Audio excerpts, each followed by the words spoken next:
Hello everyone, couple of updates. First of all, my next big video is going to be one where I review all of the movies and TV shows that I've watched in quarantine. Well, most of them that I've watched in quarantine. The video is going to be super long. It is in the process of getting filmed and made. It's about halfway done. Just to give you an idea of how long this thing is going to be, one of the things I reviewed was the new Unsolved Mysteries on Netflix, and I rambled for half an hour. Just on one thing, and there are 20 reviews. None, and that was the longest one of the bunch, but still, it's, that one's gonna be pretty long, so if you're looking forward to a massive review video, you're gonna get one. My plan is to have it up by Saturday or Sunday. I think it should be done by then, but until then, I've got this video to knock out in the process. We had 2 wrestling shows this week, actually the last couple of weeks. AEW's Fyter Fest and NXT's Great American Bash, both of which were 2-week events. And I figure I might as well talk about both of them because I've watched both shows in their entirety. And a lot of people have had a lot of things to say about them, so I'll throw my 2 cents in for whatever that's worth. I'm not going to go through each and every single match one by one and review them all because that would just be, I don't know, like just beating a dead horse, I feel like. And a lot of the matches aren't worth talking about. But I am going to talk about a few things that have been discussed about both shows. Namely the ratings and my overall impression of both shows. I will talk about the stuff that I enjoyed, but I'm not going to go into full details of both cards because I don't see the point.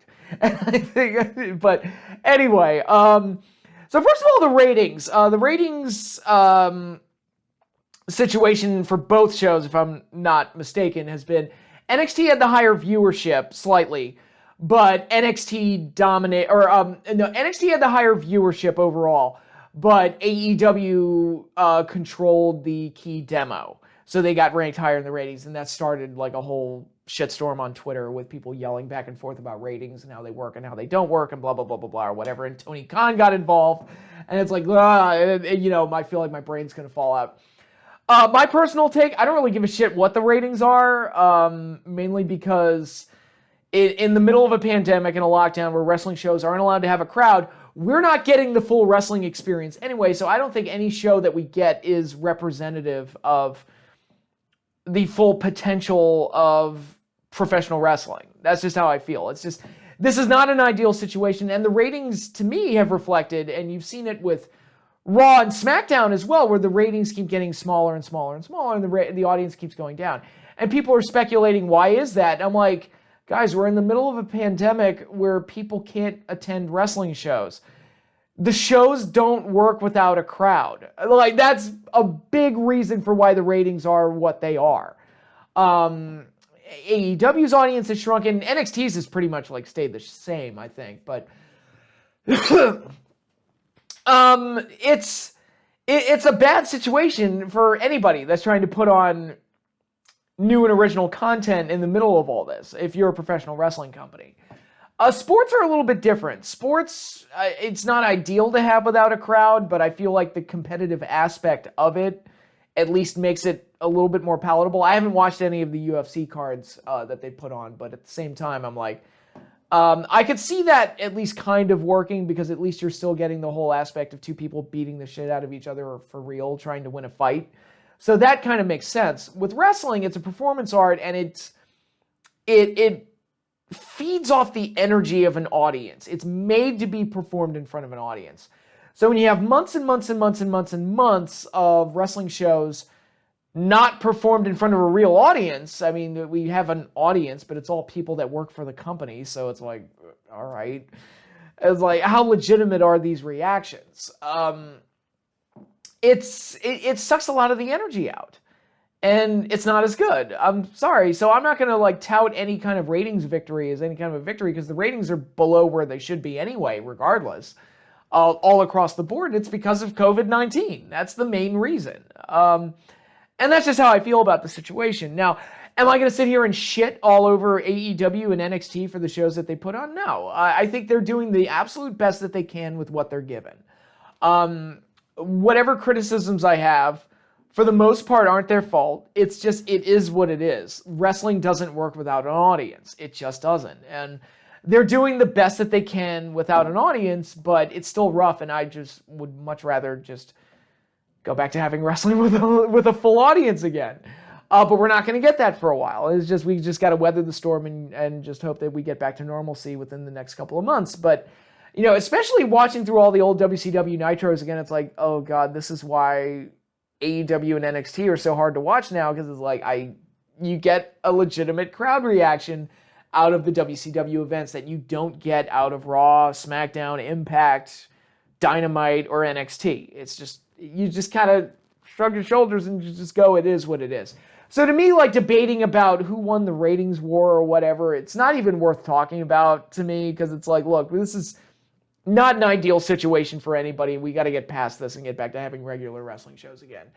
AEW in particular has been really negatively impacted by it, because they were really getting on a hot streak back in like February, and then all of this hit and just kind of derailed all of their momentum, and it's a shame. It really is a shame, but it is what it is. So, which show do I want to talk about? Let's talk about Great American Bash first.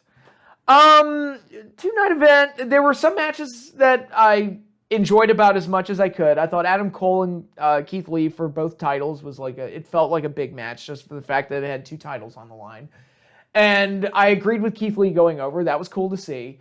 Would have liked for it to be in front of a crowd. It also hurt. I felt like it hurt that Keith Lee's victory was spoiled the week before, because that had leaked. And it's like, well, it does impact the match because I know what's going to happen. So, which is why I try to avoid spoilers as much as possible. So, unfortunately, I saw the picture. I just looked at Twitter one day, and there was the picture right there. It's like, oh, I guess Keith Lee won both belts. That's interesting. So it's a shame that his big victory got undercut. But again, it's a shame that Drew McIntyre's big WrestleMania win over Brock Lesnar was in front of an empty gym. Like, it's just, it is what it is. What can you do? So I enjoyed that about as much as I could. The street fight between Candice LeRae and Mia Yim was fine. The strap match between Dexter Lumis and Roderick Strong was fine, even though it felt like a heel versus heel match. Who is that sending me messages? I'll get to you later. Oh my God, you people. Let's fix this. No, stop messaging me. If it's not one thing, it's another, right? I'm totally not going to cut this out because it's super funny, but all right, let's turn the ringer off. There we go. Okay. Anyway, yeah, so I enjoyed a couple of matches. There were some matches that were kind of forgettable. There was a 6-man tag with the Cruiserweight division that didn't register with me at all.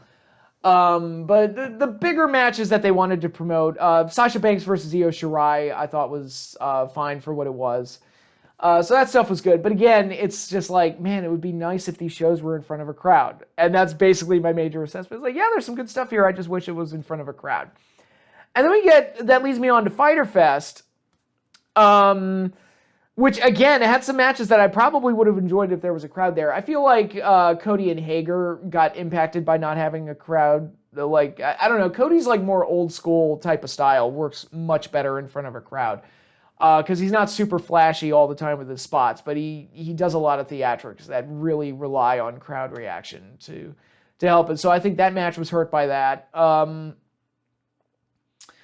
The tag title matches were fine for what they were. I thought the opening tag match, Jurassic Express versus MJF and Wardlow, was pretty solid for what it was, and MJF was red hot as usual because he's that damn good. And then in night 2, you had the 8-man tag, which I was happy to see that because Butcher and Blade I'm a really big fan of, and they got the win. Their team won anyway. And that was cool to see because I thought for sure the Bucks and FTR were going to win. So it was nice to see Butcher and the Blade get into the W column, and hopefully this means they get a big push down the road because I'm really a big fan of them. They were my favorite team in AEW until the Revival showed up. So, yeah, really good stuff there. And I thought that was enough of a crazy, wild, action-packed free-for-all with the storyline of FTR and the Bucks not being able to work together, being a nice through line through the whole thing. So I thought all of that worked, again, about as well as it could.